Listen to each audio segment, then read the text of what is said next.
नमस्कार दोस्तों, मैं निशा सिंह सदीनामा की ओर से प्रस्तुत कर रही हूँ 19 सितंबर 2022 का संपादकीय, जिसे लिखा है हमारे सह संपादक राकेश अचल जी ने, जिसका शीर्षक है नीचता पर हमला, अपराध या मानसिक रोग। अपराध जाने अनजाने में हो ही जाता है। अनजान अपराध क्षम में है, परंतु जानबूझ के किया गया अपराध मानसिक दोष है। पुरुषों की मानसिकता नारी के प्रति प्राय बदतर ही हुई। उसी सोच का विकसित रूप मानसिक रूप धारण कर लेता है। अपराध पहले भी होते थे, आज भी होते हैं, परंतु स्त्रियों के प्रति जो पुरुष वर्ग की मानसिकता है उसे पारिवारिक, सामाजिक और कानूनी रूप से बदला जा सकता है, लेकिन इसका विकृत रूप ही आज मानवता को भी शर्मसार कर रहा है और समाज में मानवीय संवेदनाएं घटती जा रही है और लोलुपता बढ़ती जा रही है। तो आइए देर ना करते हुए शुरुआत करते हैं अपने आज के संपादकीय की। नीचता पर हमला, अपराध या मानसिक रोग। चीतों से हटकर पूरे देश को चिंतित करने वाली खबर चंडीगढ़ से आई, जहां विश्वविद्यालय में स्नान करती लड़कियों के अंतर्गत वीडियो बनाकर वायरल किए गए। इस वारदात के बाद अनेक छात्राओं ने ग्लानिवश खुदकुशी करने की कोशिश भी की। इस मामले को लेकर प्रकरण भी कायम हुआ और गिरफ्तारी भी, लेकिन इससे विश्वविद्यालय परिसर में जारी असंतोष खत्म नहीं हो रहा है। गौरतलब है कि पंजाब पुलिस ने चंडीगढ़ विश्वविद्यालय की एक छात्रा को दिन में गिरफ्तार किया था। छात्रा पर आरोप है कि वो हॉस्टल में लड़कियों के नहाते हुए वीडियो बनाती थी और फिर शिमला में रहने वाले अपने बॉयफ्रेंड को भेजती थी। हालांकि पुलिस और विश्वविद्यालय ने इस दावे को खारिज किया है। आरोपों को खारिज करने में पुलिस और नेताओं का चरित्र एक जैसा है। यदि वे आरोपों को स्वीकार कर मामलों की जांच करने लगे तो दूध का दूध और पानी का पानी ना हो जाए। इस घिनौनी वारदात के बाद छात्र जगत में असंतोष की आग लगी हुई है। रविवार रात को भी छात्रों का प्रदर्शन जारी रहा।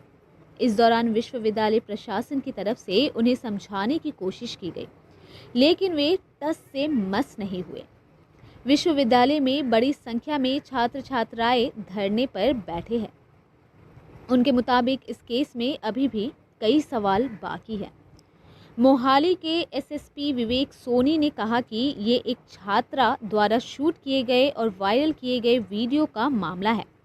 प्राथमिकी दर्ज की गई है और आरोपी को गिरफ्तार कर लिया गया है। इस घटना से संबंधित किसी मौत की सूचना नहीं मिली है। मेडिकल रिकॉर्ड के अनुसार कोई आत्महत्या का प्रयास नहीं किया गया है। एम्बुलेंस में ले जाई गई एक छात्रा चिंतित थी।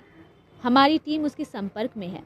वहीं पंजाब के उच्च शिक्षा मंत्री गुरमीत सिंह मित ने रविवार को मामले की गहन जांच के आदेश दिए हैं।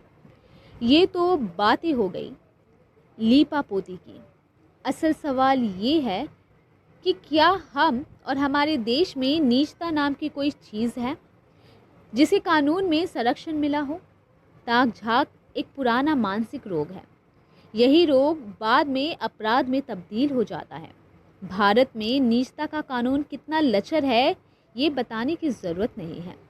आपके हाथ में कुछ हज़ार रुपए का एंड्रॉयड मोबाइल है तो आप इसके ज़रिए किसी भी नीचता में अतिक्रमण कर सकते हैं। इसकी शिकायत कर भी दी जाए तो ना पुलिस इसे गंभीरता से लेती है और ना अदालतें, क्योंकि खुद सरकार व्यक्ति की नीचता का सम्मान नहीं करती। जहाँ तक मुझे याद आता है कि पिछले वर्ष सुप्रीम कोर्ट ने अपने एक निर्णय में नीचता को व्यक्ति का मौलिक अधिकार माना था। तब डेटा की सुरक्षा और नीचता के अधिकार को सुनिश्चित करने के लिए 9 जजों की संविधान पीठ ने सामूहिक सहमति से फैसला दिया था।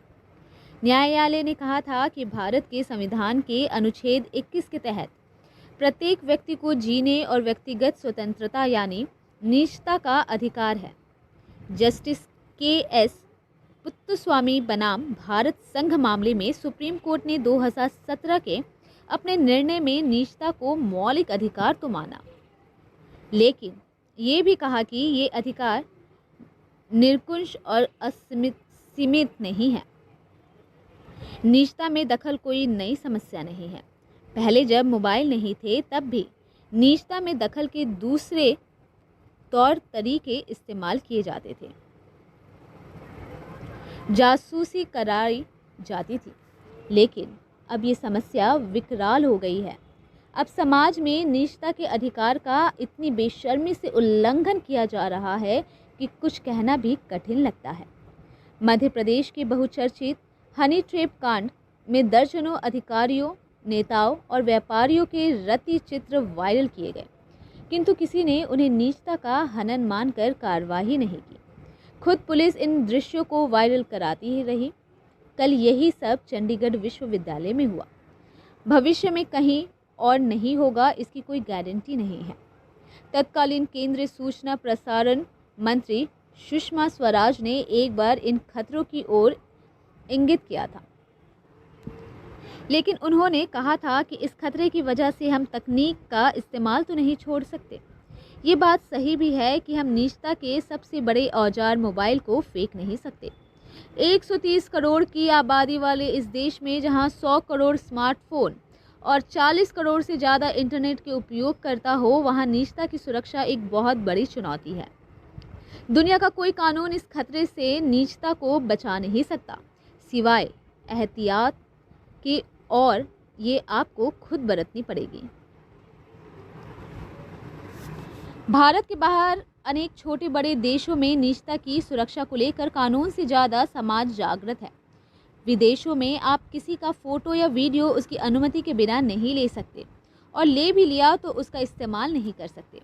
यदि आपने ऐसा किया भी तो आपको भारी सज़ा और जुर्माना अदा करना पड़ता है। लेकिन हमारे यहाँ आप जो जी में आए कर सकते हैं। आप किसी के शयन कक्ष तक आसानी से झांक सकते हैं। हमारे यहाँ निजता का अतिक्रमण प्राय किसी को बदनाम करने या उसका भयादोहन करने के लिए किया जाता है। महिलाओं के अंतर्गत दृश्य तो अब कारोबार का हिस्सा बन चुके हैं। पिछले वर्षों में आपने होटलों, मॉल्स के ट्रायल रूम, खुफिया कमरों के जरिए इस तरह के अपराधों की दर्जनों खबरें सुनी होगी। लेकिन इन सब के बावजूद इस मुद्दे को लेकर ना सरकार गंभीर है और ना समाज, जबकि ये मुद्दा बलात्कार और हत्या जैसे ही संगीन है। चंडीगढ़ में भले ही पुलिस ना मानती हो, किंतु ये हकीकत है कि स्नान के नग्न वीडियो वायरल होने के बाद कुछ छात्राओं ने खुदकुशी का प्रयास किया। देवयोग से वे बच गई, लेकिन यदि वे मर जाती तो कौन जिम्मेदार होता? निजता कोई काल्पनिक चीज़ नहीं है, एक वास्तविकता है और व्यापक विषय है।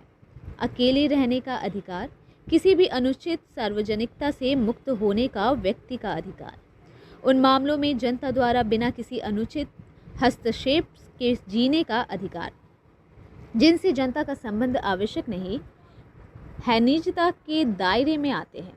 संविधान निजता के अधिकार को संरक्षित करता है, लेकिन सरकार, पुलिस और समाज इस विषय को लेकर लगातार उदासीन है। इसे तत्काल गंभीरता से ना लिया गया तो आज जो एक विश्वविद्यालय में हुआ है, वही कल किसी कार्मिक छात्रावास में होगा, परसों किसी और स्थान पर। इसलिए इस मुद्दे पर चिताप्रिय सरकार और समाज को पहल करना ही चाहिए। तो दोस्तों, ये था हमारा आज का संपादकीय, जिसे लिखा था हमारे सह संपादक राकेश अचल जी ने। मिलते हैं कल नए विषय के साथ, तब तक के लिए नमस्कार।